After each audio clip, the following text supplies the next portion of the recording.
So, Emmanuel, bro, we're reading this book, right? This is the Stellenbosch Mafia, if you could just show the camera, by a journalist named Peter du Toit, right? And the reason why he decided to embark on the journey of this book is because he had a certain proximity to the people in the cast of characters that are in this book. He himself went to Stellenbosch University, and he was able to secure very, very valuable interviews to aid to this narrative. Where do you start with this book? I mean, there was a narrative in South Africa that there's a shadow group, right? A dodgy group of people who are controlling key sectors of the economy and government. And this narrative was very prominent during state capture and that whole debacle. I didn't know this before I started reading the book, but it turns out that Bell Pottinger put out a campaign in order to direct our attention to kind of the very, very rich Afrikaner capitalists that exist in our country. It seemed like as the narrative was going in a direction to pin down our president for such huge corruption, right? With his whole saga and the Guptas, all of a sudden, we were given a mirror as a society to look at what's happening with Stellenbosch and the kind of wealth this group of people have.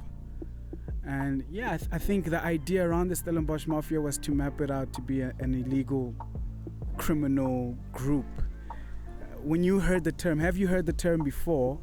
And when you heard the term, and about the book, did you have any preconceptions about it?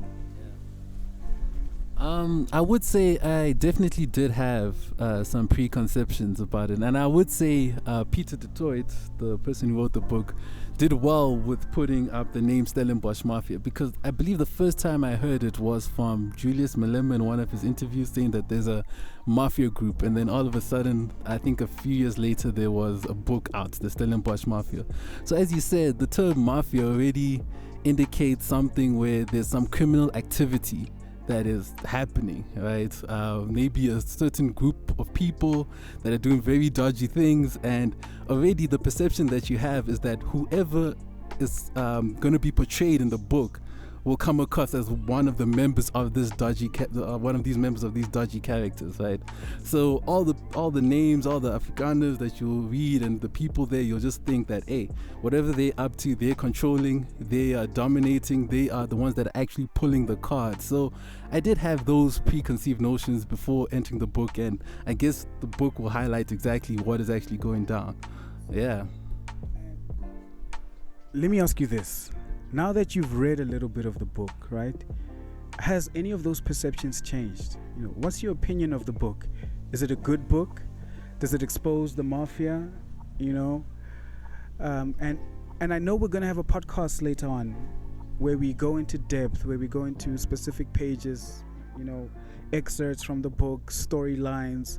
But just as a general conversation now, this book, what did it do to you emotionally reading it? Were you neutralized, right? Were you political and charged before? Did you feel emotional coming into this book? And did this book, because that's what I get, and I don't want to ruin it for people, but I get the sense that the author was trying to neutralize the conversation. In fact, one of its criticisms is that one of its main criticisms is 100% that they call him a white monopoly capital apologist. But I don't think that's fair. I think that he gave a lot of detail. Everybody should read the book. The book provided just so much insight. The stories were just so specific, and there's so much nuance that you're missing when you're watching the story over the news. So I think the author did justice, and however we feel about it is how we feel about it. I think he did his part, but there is that criticism. And did the book neutralize you? What do you think now? Do you think that there is a network of rich white people that are disenfranchising you, right? As a black person, right? Do you feel like the stage is rigged and it's unfair because of a group that controls everything? So to answer a couple of those questions. I was a bit politically charged when coming into the book. When we actually chose this book for the book club, I mean, the title says it all, Stellenbosch Mafia, and I mean, the front cover alone with the black and white photos of these individuals, already you're like, their mugshot, you're like, I'm ready to figure out exactly how these guys made their millions. But I'm really liking what Peter has done. I have only read a few chapters within the book, but so far it's giving me a sense of just interacting with normal human beings. The fact that he was able to get an interview with some of these people and just talk to them from and hearing their perspective from their side has brought around that neutralizing effect where it's like, okay, yes, it doesn't seem like they're doing anything dodgy in the beginning. These are from the few chapters that I've read. It's more of these guys have come together to form a group, right? Not necessarily, they didn't even say that they formed a group. They're just meeting up at their restaurants, at their places in Stellenbosch, and talking about business, of how to grow, certain economies. It turns out that, it has become quite big over these years, the companies that they have built. So it does have that neutralizing effect where it's just like, okay, the same way you and I could come together and say, hey, let's start this business idea, is the same sense that I'm getting also from reading these couple of chapters within the book. So far it has been a humbling effect. I'm still waiting for the more mafia part of it, but yeah, it has been a really neutralizing effect, and also just hearing the stories from what they have to say. Man, this is interesting. I still 100% think that people should read the book, right? Because, you're not going to get exactly the kind of depth, the nuance that the author has portrayed in these pages from our conversation here. I think you can make up your mind for yourself. And although you communicate a neutralizing effect, there were parts of the book that I was reading where I felt they were admissions, right? I don't think if you're interviewing a group of people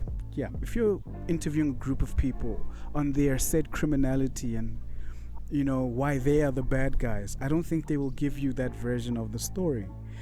And I think the author did well in not antagonizing the people he was interviewing to get honest answers out of them. But there are small moments for me, right? And I've marked that in orange in my personal book, where I feel there's contradictions that happen into the narrative that the book is trying to give us, that it was just a legitimate group of business people. In fact, they try to compare.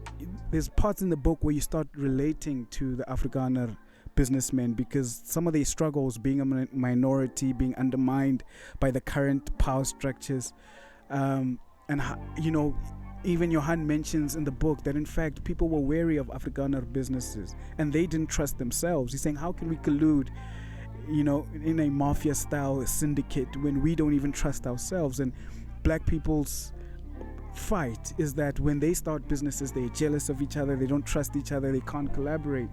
So that comes in and you start to be sympathetic to the Afrikaner businessmen. But I've made an interesting distinction within the book that, when they talk about being marginalized, being a minority and being disadvantaged, they're not necessarily speaking it to the same level as people of color. There's a part where Rupert says, he's describing how he grew up so hard, he built his business from nothing, his businesses were nothing on the world stage. And he describes, when, my mom said that if we stay off the motorbikes, she'll buy us a second-hand Mercedes-Benz, right? And that's what he describes as struggle, right? And you start to realize that they were comparing themselves to the English at the time, right? And international industrialists. They wanted to be like the people in Germany who were producing cars for the world and the invention of the printing press at that time. They wanted to be like the international cigarette companies at the time, right? In fact, Rembrandt, Johan Rupert's father's, Anton Rupert's business started as a cigarette company. So they're not talking to the same level of subjugation as black people. I didn't get a sense in the book anywhere where Johan says, I went to bed without knowing if we're going to eat something the next day. That was not the question. So although the book aims to neutralize, right, and we'll wrap up this conversation soon, we will have a more in-depth conversation later on in the club. I think in conclusion, although the book tries to neutralize the conversation and bring the humanity to this mafia group, I think for black people who need to read this book, it will be enlightening. You will get, if you read it with an open mind, you will get the justification that most black people are looking for, that maybe we're not in this position just because we're stupid and less human, maybe there were certain advantages that held, certain situations that held us back. I think the trouble with books like this is sometimes they can take away that narrative. And although I feel like the author tried to do that to some extent, right? I think the admissions of guilt are there.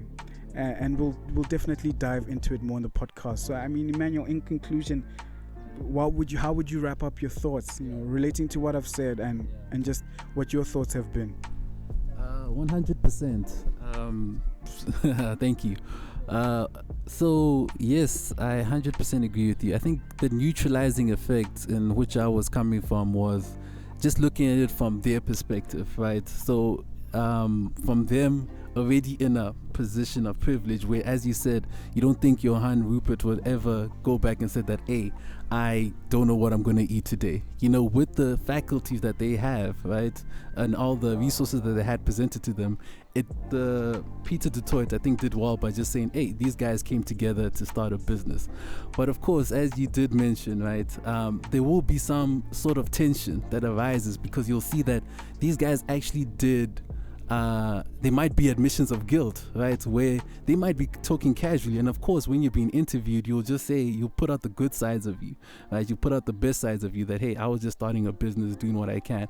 But you could see that the access that they have was way greater than for a person of color, right? Because for them it's like, hey, if they need to make a call overseas to change something, right, or to say no, okay, still invest in South Africa, right, they had the options to do that. However, you and I, of people of color, we won't have those access even when we do say, let's say we're going to start and chat and say let's start a business per se. So there is that distinction of levels to it. There is this level to it that, hey, these people in the very beginning, they have already a bed or comfort that they can sit from, that they can make such decisions and move up and say that, okay, by that, it's not the same for a person of color, right? We will have certain disadvantages as well. So yeah, I believe as I go through the book, I'll learn more.